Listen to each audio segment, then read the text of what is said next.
I mean, Richard, the big question now is the coronation is coming up in May. I don't think they should be allowed anywhere near the coronation because not only is Charles getting crowned, but so is his Queen Consort Camilla, who Harry's just shredded in his book. Look, the reality is, Piers, the royal family have got to maintain the moral high ground. You talked about But would you have them at the coronation? I think they've got to be invited. Why? Because that's the moral high ground. That's the mystique, that's the magic, that's the ultimate quality of what we're talking about, the royal family. So, yes, they should be invited, but frankly, behind the scenes, it should be made very clear that they shouldn't attend. But the family itself has to maintain the moral high ground. And frankly, like a candle, let the couple just burn themselves out. Paula, I mean, my question, which I think Anderson Cooper at CNN asked Harry, well, if you hate it all so much, the institution, the family, why do you want to keep your titles, which attach you to this? Just go and be yourself. Well, that wouldn't make any difference, was his response. Actually, it makes a lot of difference financially to be able to call themselves the Duke and Duchess of Sussex and to turn up at things like the coronation and the Jubilee parades and so on. Of course, that's their currency. Without that, what are they? They're just a pair of quacks in Montecito. Shall I tell you what they are?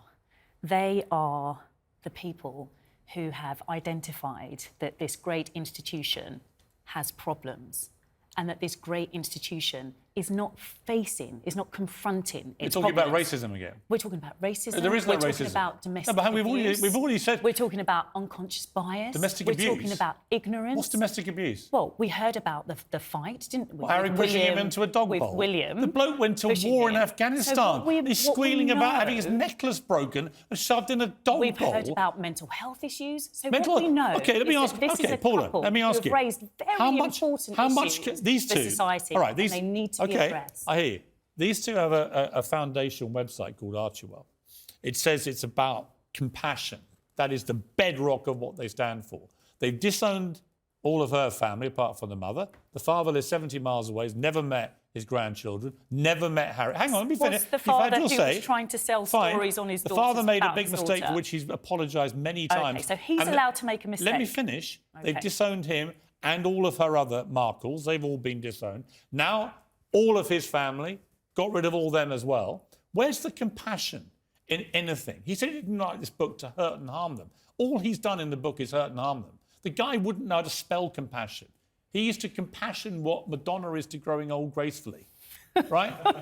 Honestly, he is. Piers. No, but I'm sorry. And this idea that somehow we got domestic abuse because William rightly chinned him over being so insulting to his wife, or that we should care about their mental health when they don't give a stuff about the mental health of all the royal family they've been trashing. Tina, final word to you. I answered the question, but Tina, I respect you, so... Tina. No, I mean, look, it's the hypocrisy that makes me puke. But but I think they should be invited to the coronation. Do you? Yes, I do, actually, because I think that, they have, as you said, Richard, they have to take the high ground. They have to take the multi-generational sort of Chinese outlook to this situation.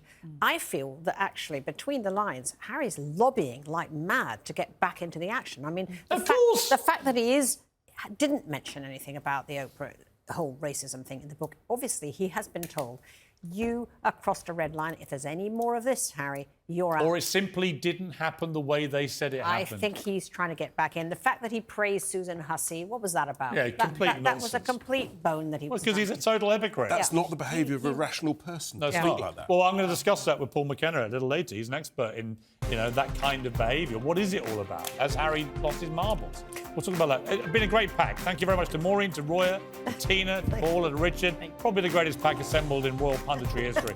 So thank you.